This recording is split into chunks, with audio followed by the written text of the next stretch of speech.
Hey, it's Mark Marin from WTF here to let you know that this podcast is brought to you by Progressive Insurance. And I'm sure the reason you're listening to this podcast right now is because you chose it. Well, choose Progressive's Name Your Price tool, and you could find insurance options that fit your budget, so you can pick the best one for your situation. Who doesn't like choice? Try it at Progressive.com. And now, some legal info. Progressive Casualty Insurance Company and Affiliates. Price and coverage match limited by state law. Not available in all states. On today's Smart 7, Starmer in Italy for irregular migration discussions, Secret Service confidence on Trump's security, and lots more. It's Tuesday, 17th of September. It's International Country Music Day, and happy birthday, Ella Purnell. The Smart 7. It's news, but not the news.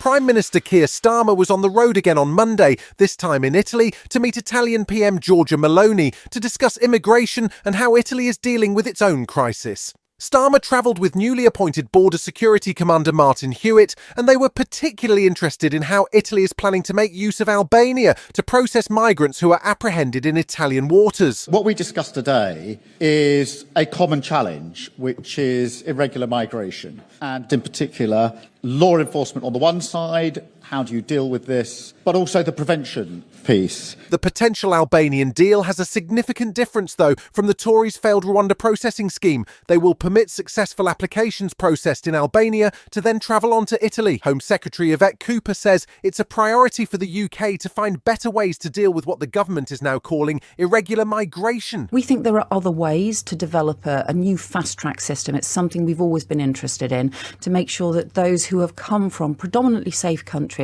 can have their cases very swiftly decided and then also be swiftly returned as well. The FBI continues to investigate what appears to have been a second attempt to assassinate former President Donald Trump on Sunday night. 58-year-old Ryan Ruth was caught lying in ambush with a rifle at Trump's West Palm Beach golf course in Florida. He'd been there for over 12 hours waiting for the president to begin playing golf. Ruth is known to authorities and at one point travelled to Ukraine to fight against Russia and also has a long criminal record. Acting Secret Service Director Ronald Rowe Jr. says the former president has been getting additional protection at President Biden's instruction. Our agents and our protective methodologies, and there's a lot of tactical assets in place, things that have been put in place as a result of what happened 60 days ago, those elements are working, and that demonstrates the redundancies that we have. And so we constantly evaluate. We'll, of course, look at this and see what lessons learned from it. On Monday night, Trump made comments on Fox News that blamed President Biden and Vice President Harris for the shooting, calling them the enemy within. Serious questions are being asked about how a second assassination attempt was possible, but former US Secret Service agent Paul Eckloff says the fact that Ruth was caught is a good sign. In this case, an agent out ahead of Trump, as is designed, recognized the threat, flushed it out, and caused the assassin to flee before the former president was in that location. So the Secret Service actually, in this case, operated exactly according to plan. Ukrainian President Zelensky is due to meet with US President Joe Biden sometime in the next 2 weeks to present his victory plan. We know very little detail about what is in the plan or even when the meeting will take place, but it could be a key moment for Ukraine as Russia continues to grind forward in Donetsk, cutting off water supplies to the key city of Pokrovsk. Zelensky's visit will follow up on Keir Starmer's weekend Washington trip as the UK lobbies hard to get permission for Ukraine to use long-range weapons on Russia. Advisor to the Minister for Strategic Industries Yuri Sak says that the plan will be detailed and offer a clear path for Ukraine to win. He will speak to President Biden. He will present to him a victory plan. And we hope that this will push this decision towards allowing Ukraine to use these long-range capabilities. It will result in fewer deaths.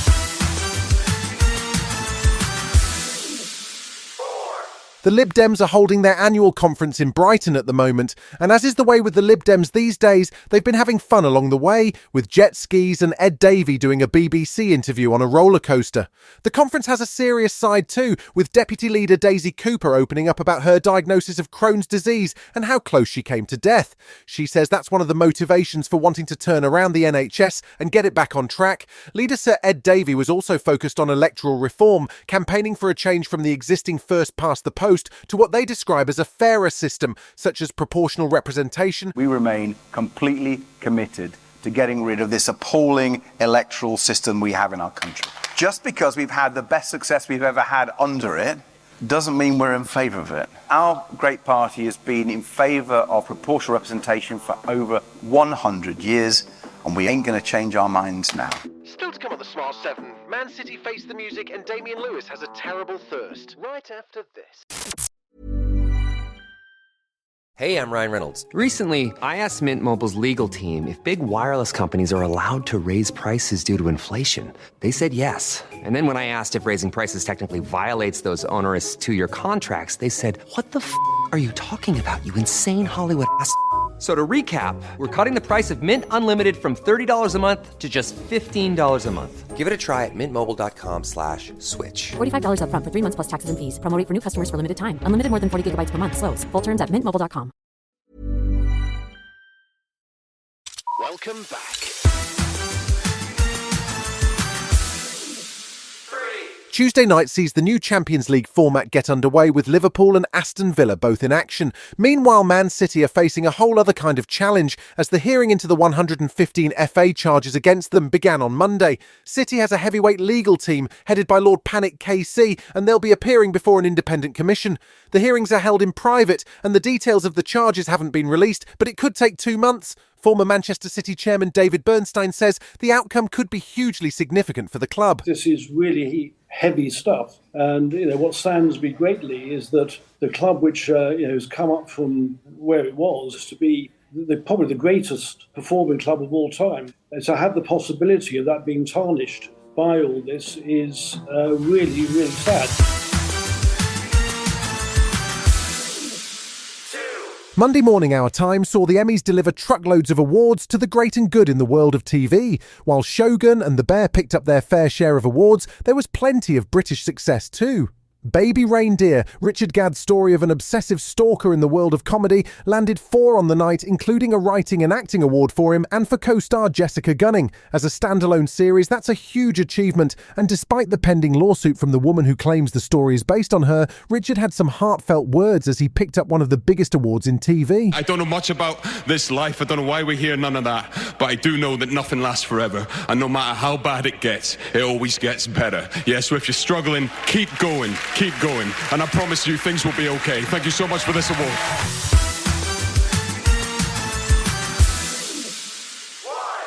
If I say Radleys, your first instinct is probably to say boo. And while we're not talking about the 90s band who wanted us to have a beautiful morning, at the least the boo part is appropriate. The Radleys is a comedy horror movie from writer Matt Haig, starring Mr. Billions' Damian Lewis. Damian plays twin vampires, one of whom is a non-practicing vampire, while the other is partial to a drop of AB positive. It looks like fun, and it hits Sky Cinema on October 18th. You murder people. Only sometimes. Do you want our daughter to go to prison for the rest of her life? Would it be possible for you to wait outside, sir? No. Clara Radley knows absolutely nothing about that boy. He's invading my mind. It's our secret, okay? I enjoyed it. You've been listening to The Smart 7. We'll be back tomorrow at 7 a.m.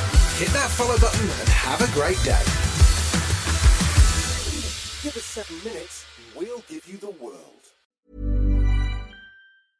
This episode is brought to you by Progressive Insurance. Do you ever think about switching insurance companies to see if you could save some cash? Progressive makes it easy to see if you could save when you bundle your home and auto policies. Try it at Progressive.com. Progressive Casualty Insurance Company and Affiliates. Potential savings will vary, not available in all states.